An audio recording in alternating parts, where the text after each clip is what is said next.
నమస్కారం డాక్టర్ బండి విశ్వేశ్వరరెడ్డి గారు. నమస్కారం నారాజు గారు. మైండ్ మనీ సైకాలజీ చిన్నపిల్లలకి ధనాకర్షణ గురించి నేర్పించడానికి, లేదంటే మనీకి సంబంధించినటువంటి సేవింగ్స్ కానీ ఇవి కానీ నేర్పించాలి అని అంటే త్రూ బాల చాణక్య ఎలా సార్ అసలు? Shiva Om, welcome to Bala Chanakya classes. ప్రతి పిల్లాడికి బేసిక్గా నేర్పించే ఎడ్యుకేషన్తో పాటు ఈ ఫినాన్షియల్ ఎడ్యుకేషన్ కూడా ఎంతో అవసరం. అది ఎవరు నేర్పించట్లేదు. కాబట్టి ఆ పద్ధతి ప్రకారంగా మనము బేసిక్స్ అనేది నేర్పించుకున్నప్పుడు where there is foundation strong he can build a 100 floor building. కాబట్టి ఫౌండేషన్ స్ట్రాంగ్గా ఉంటే 100 ఫ్లోర్ల బిల్డింగ్ అయినా కట్టుకోవచ్చు. ఆ ఫౌండేషన్ను ఈ బాల చాణక్య క్లాసెస్ అనేది ఇస్తుంది. రైట్, ఇక్కడ మనము ఎక్కువగా అబ్జర్వ్ చేసినట్లయితే ఒక సినిమాలో ఒక హీరో ఒక డైలాగ్ చెప్తాడు, నాకు తిక్కు ఉంది దానికో లెక్క ఉంది అని చెప్తాడు. నాకు తిక్క ఉంది దానికో లెక్క ఉంది అంటాడు. కాబట్టి ఆ తిక్క అని అంటే మనం జనరల్గా అనుకునే తిక్క కాదు, వాడికి ఆ వర్క్ మీద ఉన్న కమిట్మెంట్ అలాగుంటుంది. వాడు ఏం చేసినా చేస్తాడు. మీరు కిక్ అనే సినిమాలో రవితేజ చెప్తారు, అది కూడా నేచర్కు ఉపయోగపడే సర్వీసే చేస్తుంటాడు వాడు, కానీ దానికోసం ఏమైనా చేయగలుగుతాడు. అవును. కాబట్టి వాడు ఏమంటున్నారు, తిక్కకు లెక్క కూడా ఉంది అని అంటే చూడండి, మ్యాడ్ పని కూడా ఒక క్యాలిక్యులేషన్ అనేది ఉంది అని అర్థం. పాతకాలంలో ఒక సామెత ఉండేది, ఇప్పుడు కూడా అది అచ్చుగా గుద్దినట్టు ఉపయోగపడుతుంది. పెద్దవాళ్ళు చెప్తారు, ఏమని చెప్తారు, ఏట్లో వేసిన లెక్క అయినా లెక్క పెట్టి వేయండి అంటాడు. ఏమంటాడు, వేట్లో వేసేదంటే ఊరికి అలా పడేస్తున్నావు, అది కూడా లెక్క పెట్టి వేసేయి అంటాడు. అది అర్థం కాదు. ఏంటి ఏట్లో పడేయడం అంటే వేస్ట్ చేయడం, దానికి ఎందుకు లెక్క కావాలి అని ఎందుకు చెప్పారు అనేది మీరు లెక్క కడితే అర్థమవుతుంది. ఓకే, ఫర్ ఎగ్జాంపుల్ దీన్ని ఫిజుల్ ఖర్చు అంటే వేస్ట్లో చేసే ఖర్చులు అని అనుకుందాం. ఏట్లో వేయడం అంటే ఎవరు డబ్బు తీసుకెళ్ళి ఏట్లో వేయరు, అలాంటి ఖర్చులను దాంతో పోల్చారు వాళ్ళు. ఎందుకు లెక్క కట్టమని చెప్పారు అని అంటే, ఈసారి లెక్క కడితే ₹1,00,000 వచ్చింది అనుకో, నెక్స్ట్ టైం పడేసే ముందు ఆలోచిస్తాం. దాని అర్థం అది. అంటే ప్రతి దానికి ఒక లెక్క ఉండాలి. ఇదే మనకు బడ్జెట్ క్లాసెస్ అని చెప్పుకోవచ్చు. ఏంటిది బడ్జెట్? వాట్ ఈజ్ బడ్జెట్ అని అంటే, మీకు త్రాసు చూశారు కదా, తూకంలో వేసేవాడు కూరగాయలు ఎలా వేస్తాడు, ఈ పక్క ₹1, 1 కేజీ రాయి పెడితే ఈ పక్క కేజీకి కావాల్సిన బెండకాయలు బీరకాయలు ఏవైతే మీకు కూరగాయలు కావాలనో పెడతాడు. అవి రెండు సమానంగా ఉన్నప్పుడు ఓకే రైట్ అని ఇస్తాడు. అదే బడ్జెట్ అంటే. రాబడి, రాకడ, పోకడ అని అంటే మనకి ఎంత వస్తుంది, ఎంత పోతుంది, అసలు ఎంత మిగులుతుంది అనేది మీ బడ్జెట్ మీరు తెలుసుకోవడమే ఇది బడ్జెట్ క్లాసెస్ అన్నట్టు. ఎందుకు ఉండాలి లెక్క? ఇందాక అనుకున్నాం కదా, తిక్కకు కూడా లెక్క ఉండాలని. అలాగే ప్రతిదీ లెక్క లేకపోతే ఆ డబ్బుకు విలువ లేదు, గుర్తుపెట్టుకోండి. మీకు తెలుసో తెల్దో, ఇప్పుడు గొప్ప గొప్ప టాప్ క్లాస్ కంపెనీలు, బ్లూ చిప్ కంపెనీలు అని ఉంటాయి, కోట్లలో టర్నోవర్ ఉంటుంది. వాళ్లకు ఈ లెక్కలే ప్రాణాధారం. అసలు వాళ్ళ షేర్స్ ఎలా పెరుగుతాయో తెలుసా? రాత్రికి రాత్రి 100 ఉన్న షేర్ 1000 కూడా అవుతుంది. కేవలం ఈ లెక్కలు వాళ్ళు క్వార్టర్లీ 3 సంవత్సరాలకు ఒకసారి, క్వార్టర్లీ 3 నెలలకు ఒకసారి, హాఫ్ ఇయర్లీ 6 నెలలకు ఒకసారి, ఈ రకంగా వాళ్ళు ఇచ్చే రిజల్ట్ని బట్టి వాళ్ళ షేరే మారిపోతుంది. కాబట్టి లెక్కలను అంత ఈజీగా మీరు అండర్ ఎస్టిమేట్ చేయొద్దండి. కాబట్టి వాళ్ళ రిపోర్ట్ ఇస్తారు, ఫైనాన్షియల్ రిపోర్ట్, లాస్ట్ ఇయర్ ఎంత జరిగింది, ఈ 3 మంత్స్ బిజినెస్ ఎంత, and they will give projections కూడా ఇస్తారు. ప్రొజెక్షన్ అంటే నెక్స్ట్ 2 ఇయర్స్లో కంపెనీ ఎంత లాభం ఉంటుంది అని. చాలా షేరు రేసు గుర్రంలో పరిగెత్తి 100 ఉన్నది 1000 కూడా అవుతుంది. ఇప్పుడు అర్థమైందా లెక్కలకు ఎంత ఇంపార్టెన్స్ ఉంటుంది? కాబట్టి ఇవేదో పేపర్ మీద పెన్ను వేసుకొని వేసే పిచ్చి గీతలు కాదు, ఇది స్టాండర్డ్గా ఒక మెథడాలజికల్గా చేసుకునే క్యాల్కులేషన్స్ అన్నట్టు. కాబట్టి మార్వాడీలు సక్సెస్లో ప్రధాన పాత్ర ఇది ఉంటుంది. మీరు చాలా వరకు చూసుంటారు.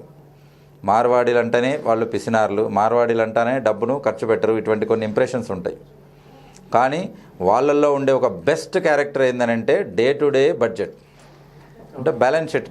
ఒక్కరోజు సాయంత్రము బ్యాలెన్స్ షీట్ చేయకుండా ఏ మార్వాడి నిద్రపోడు. అది వ్యాపారం కావచ్చు, ఇంటిది కావచ్చు, ఏదైనా కావచ్చు. వాళ్ళు ఈవినింగ్ 7 నుంచి 8కే షట్టర్ క్లోజ్ చేశారని అంటే పడుకునే ముందు కంపల్సరీగా ఇవాళ ఎంత సరుకు కొన్నా, ఎంత అమ్మాను, నా దగ్గర స్టాక్ ఎంత ఉంది, లాభం ఎంత అనేది వాడు రాసుకునే పడుకుంటాడు. అన్ని కంపెనీలు సంవత్సరానికి ఒకసారి యాన్యువల్ ఇది పెడతాయి. కొన్ని టాప్ మోస్ట్ కంపెనీలు నేను చెప్పినట్లు 3 మంత్స్కి 4 మంత్స్కి పెడతాయి. కానీ ఇక్కడ మంత్స్కి కాదు, పర్ డేకి ఒక బ్యాలెన్స్ షీట్ తయారు చేసుకుంటాడు. అని అంటే నెల వరకు ఆగడు. ఆ రోజు బడ్జెట్ చేసుకుంటే నిన్నటికి ఈ రోజుకు పోల్చుకుంటాడు. నిన్నటిది గుర్తుంటుంది కదా, వారంది గుర్తుంటుంది కదా. కాబట్టి ఆదాయం పెరుగుతుందా, తరుగుతుందా, లేదా యూనిఫామ్గా ఉందా అనేది తెలిసిపోతుంది వాడికి. పెట్టుబడి తగ్గిపోతుందా, పెరుగుతుందా, లేదా ఒక లెవెల్గా ఉందనే తెలిసిపోతుంది. ఈ రకంగా ఏ రోజుకు ఆ రోజు బడ్జెట్ వేసుకున్న అందరూ సక్సెస్ అయిన వాళ్ళు చూడండి మార్వాడీస్. ఇవాళ బంగారు వ్యాపారం అయితే ఇవాళ టక నా రాత్రికే రెడీ చేసుకుంటాడు. ఎన్ని తులాలు అమ్మారు, లాభం ఎంత, తరుగు ఎంత, నష్టం ఎంత, ఖర్చులు ఎంత రాసేస్తాడు. కాబట్టి బడ్జెట్ అనేది అంత ఇంపార్టెంట్. ఈ బడ్జెట్ డైలీ బడ్జెట్ ఉండొచ్చు, వీక్లీ బడ్జెట్ ఉండొచ్చు, మంత్లీ బడ్జెట్ ఉండొచ్చు, హాఫ్ ఇయర్లీ 6 మంత్స్కి ఒకసారి ఉండొచ్చు. ఈ రకంగా 1 ఇయర్కి ఒకసారి బడ్జెట్ ఉండొచ్చు. 1 ఇయర్ది అందరికీ తెలుసు. ఐటీ రిటర్న్స్లో వాళ్ళు బ్యాలెన్స్ షీట్, మనం ట్యాక్స్ పే చేస్తాం కదా, మనకున్న ఆస్తులు ఎన్ని, ఆదాయం ఎంత, దాంట్లో ట్యాక్స్ ఎగ్జెంప్షన్ ఎంత, మనం కట్టవలసింది ఎంత, ప్రాఫిట్ అండ్ లాస్, అదే బ్యాలెన్స్ షీట్. బ్యాలెన్స్ షీట్ అంటే ప్రాఫిట్ అండ్ లాస్, సేమ్ మీకు ఒక త్రాసు మాదిరి అన్నట్టు. ఈ రకంగా ఎవరైతే డైలీది చేస్తారో సూపర్ సక్సెస్ అవుతున్నారు. కాబట్టి మీరు అట్లీస్ట్ వీక్లీ బడ్జెట్ అన్న రెడీ చేసుకోవాలి. డైలీ చేస్తే చాలా మంచిది. కాబట్టి మీరు పెట్టే వేస్ట్ ఖర్చే అనుకుందాం దాన్ని. ఎందుకనంటే మన బడ్జెట్ లెక్కల ప్రకారం అవన్నీ వేస్ట్ ఖర్చుల కిందకే లెక్క. ఎక్స్ట్రా ఖర్చులు అంటే మనకు ఇంట్లో తిండి ఉండి బయట తింటున్నాం అంటే వేస్ట్ ఖర్చా కాదా? డెఫినెట్గా. మరి తినకూడదా అని అంటే దానికి ఒక వారం రోజులకు ఒకసారి, 10 రోజులకు ఒకసారి, అది తప్పులేదు.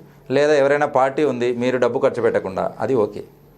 కానీ మీ డబ్బు ఖర్చు పెట్టి దాన్ని వారానికి ఒకసారి కాకుండా 2 రోజులకు ఒకసారి, 3 రోజులకు ఒకసారి, కొంతమంది అయితే ఈ జొమాటో, స్విగ్గీ వచ్చాక రోజు ఆర్డర్ పెట్టేస్తారు. ఇంట్లో ఉన్న వాళ్ళను ఖాళీగా కూర్చోబెట్టి మీరు సంపాదించిందంతా తరగబెట్టేస్తే ముందు చాలా కష్టం. కాబట్టి ఎప్పుడు ఆర్థిక సూత్రాల్లో నేను ఒక విషయం చెప్తుంటాను. అనవసరమైనవన్నీ మనం కొనుక్కుంటే, అనవసరమైనవన్నీ మనం కొంటూ పోతే మనకు అవసరం ఉన్నవి అమ్ముకోవాల్సి వస్తుంది లాస్ట్కు. కాబట్టి ఇంట్లో అనవసరమైనవి నింపొద్దండి. ఆ వస్తువు అవసరమా కాదా అనేది మీరు మెడిటేషన్లో కూర్చోండి. నేను చెప్పవలసిన అవసరం లేదు, మీకు మీరే తెలుస్తుంది. ప్లస్ ఆ వస్తువు 6 నెలల వరకు పోస్ట్ పోన్ చేస్తే ఏదైనా నష్టమా అనేది మీరు నోట్ చేసుకోండి. 6 నెలల వరకు పోస్ట్ పోన్ చేస్తే, ఈ పద్ధతి మీరు వాడారే అనుకోండి, ఈ 6 నెలల లోపల ఆ పెట్టుబడికి పెట్టాలనుకున్న దానికి ఇంట్రెస్ట్తోనే మీకు ఆ వెహికల్ వచ్చేస్తుంది, లేదా ఆ వస్తువు వచ్చేస్తుంది. అప్పుడు మీకు ఫ్రీగా వచ్చినట్టు లెక్క. బేసిక్ రూల్ ఎప్పటికైనా కానీ ఫినాన్షియల్ ఫ్రీడమ్ రావాలనంటే సంపద తరగరాదు. ఆ సంపద నుంచి పుట్టిన పిల్లలతోనే మనం ఖర్చు పెట్టుకోవాలి. అందరూ ఏం చేస్తారని అంటే, 1,00,000 రూపాయలు వచ్చిందంటే 1,00,000 రూపాయలు నెలకే, తిరిగి చూసుకుంటే 1వ తారీఖు మళ్ళీ చేయి ముందుకు చెప్తారు. అలా కాకుండా ఆ 1,00,000 మనం కూడబెట్టుకుంటూ వెళ్తే 1,00,00,000 రూపాయలు చేసుకుంటే నెలకు 1,00,000 రూపాయలు మీకు శాలరీనే వచ్చేస్తే మీరు పని చేయాల్సిన అవసరమా? ఆ టైంలో ఇంకో బిజినెస్ చేసుకోవచ్చు. లేదా ఆ 1,00,00,000 రూపాయలు అలా ఉండి వచ్చిన 1,00,000తో మీరు కారు కొంటారా, ఏమైనా కొనుక్కోండి, దాన్ని ఈఎంఐ కింద కట్టుకోండి. అంతేగాని మీకు వచ్చిన శాలరీ ఈఎంఐ కనెక్ట్ చేస్తే మీరు గుడ్డునే పగలగొట్టి తినేస్తున్నారు. గుడ్డు అలాగే పెట్టాలి, గుడ్డు నుంచి పిల్ల పుట్టాలి, ఆ పిల్లకు పుట్టిన గుడ్లు వాడుకోవాలి, రైట్? కాబట్టి మీరు పూర్తిగా గుడ్లను పిల్లలకు గుడ్లు అలా పెట్టమని కూడా నేను చెప్పట్లేదు. ఒక్కసారి అలా వదిలేసేయండి. అనంటే 1 సంవత్సరం మీకు వచ్చిన శాలరీ ఫిక్స్ చేసి పెట్టేసుకోండి. ఫర్ ఎగ్జాంపుల్ నెలకు 1,00,000 అనుకుందాం, 12 లక్షలు వచ్చేస్తుంది. ఆ 12 లక్షల నుంచి వచ్చిన వడ్డీ వస్తుంటుంది. మినిమం 1 రూపాయి వేసుకున్న 12,000, దాంతో ఖర్చు పెట్టుకోండి, పార్టీ చేసుకోండి, ఖర్చులు పెట్టుకోండి. కానీ 1,00,000 అలాగే ఉంటుంది. దాంట్లో ఏంటంటే ఎమర్జెన్సీ ఫండ్ అర్ధరాత్రి అపరాత్రి కావాలన్నప్పుడు కూడా టక్కని ఏటీఎంలో పోయి విత్డ్రాల్ చేసుకోవచ్చు. ఇంకొకరిని మనం అడగవలసిన అవసరం లేదు. ఒకవేళ అటువంటి పరిస్థితుల్లో మీరు ఎమర్జెన్సీకి తీసుకుంటే 5 రూపీస్ వడ్డీ, 10 రూపీస్ వడ్డీ కట్టాల్సి వస్తుంది. అదే 1,00,000కు నెలకు 10,000 కట్టాలి. మీకు ఇక్కడ ఆ 10 లక్షలకు ఇంట్రెస్ట్ వస్తుంది 10,000. తేడా చూడండి. కాబట్టి సంపద తయారు చేసుకోవడం మన చేతిలోనే ఉంది, సంపదను పోగొట్టుకోవడం కూడా మన చేతిలోనే ఉంది. తేడా ఏంటనంటే హ్యాబిట్స్, ప్యాషన్, మన అలవాట్లు ఎలా ఉన్నాయి అవే మన పిల్లలు నేర్చుకుంటారు. తండ్రి సిగరెట్ తాగితే పిల్లవాడు సిగరెట్ తాగుతాడు. తండ్రి జల్సాగా తిరిగి అందరికీ ఖర్చు పెడితే పిల్లవాడు అలా ఖర్చు పెడతాడు. అదే తండ్రి 10 రూపాయలు మిగిలిస్తే పిల్లవాడు 100 రూపాయలు మిగిలిస్తాడు. ఒక సినిమాలో ఉంది, రాజేంద్ర ప్రసాద్ వాళ్ళ అబ్బాయి ఉంటాడు. కాబట్టి రాజేంద్ర ప్రసాద్ ఎంత పిసినారేనంటే, వాడు చేసే రెగ్యులర్ జాబ్ కాకుండా ఆ కాలంలో రోజుకు 10 రూపాయలు అంటే బహుశా ఇప్పుడు 10,000 అనుకుంటా, అంత సంపాదిస్తాడు. వాళ్ళ పిల్లవాడు, వాడికి పుట్టిన పిల్లవాడు ఒక గంట సేపు ఐస్ మీద కూర్చుంటే 10 రూపీస్ ఇస్తా అంటే ఐస్ మీద కూర్చుంటాడు. అంటే ఆ ప్యాషన్, ఆ ఇది చూడండి ఎలా ఉంటుందో. మనీ అంటే అంత అట్రాక్షన్ ఉండాలి, మనీకి అంత వాల్యూ ఉండాలి, అంత రెస్పెక్ట్ ఉండాలి. అప్పుడే మిమ్మల్ని అది రెస్పెక్ట్ ఇచ్చే పొజిషన్లో కూర్చోబెడుతుంది. దాన్ని మీరు కాలుతో దన్నారా, అందరూ కాలుతో దన్నే చోట మిమ్మల్ని కూర్చోబెడుతుంది. కాబట్టి రెస్పెక్ట్ మనీ, దానికి గౌరవం ఇవ్వండి. దానికి ఒక మంచి ఉన్నతమైన స్థితి మీ మనసులో, మీ ఆత్మకు దానికి ఒక ఉన్నతమైన స్థితి ఇవ్వండి. అప్పుడు మిమ్మల్ని కూడా ఉన్నతమైన స్థితిలో పెడుతుంది. అది అందరూ ఇలా చూడాలి, ఇలా కాదు. కాబట్టి అటువంటి పొజిషన్లో మీరు ఉంటారు. డబ్బు మీకు నెల నెల రావడం అనేది మీ అదృష్టం. డబ్బు నెల నెల రావడం మీ అదృష్టం. కానీ ఆ అదృష్టాన్ని సంపదగా మార్చుకోవడం మాత్రం మీ చేతుల్లోనే ఉంది. ఎవరైనా ఖర్చు పెట్టాలన్నా ఈ చేతిలోనే ఖర్చు పెడతారు, సంపాదించాలన్నా ఈ చేత్తోనే సంపాదిస్తారు. కాబట్టి ఇక్కడ బడ్జెట్ అనేది మోస్ట్ మోస్ట్ మోస్ట్ ఇంపార్టెంట్.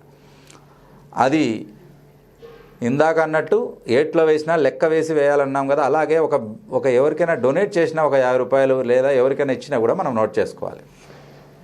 అప్పుడు మన అకౌంట్లోంచి ఎంత డొనేషన్కి వెళ్తుంది, ఎంత వేస్టేజ్కి వెళ్తుంది, ఎంత ఉపయోగపడుతుంది, ఎంత వృద్ధి చెందుతుంది అనేది మీకు తెలుస్తుంది.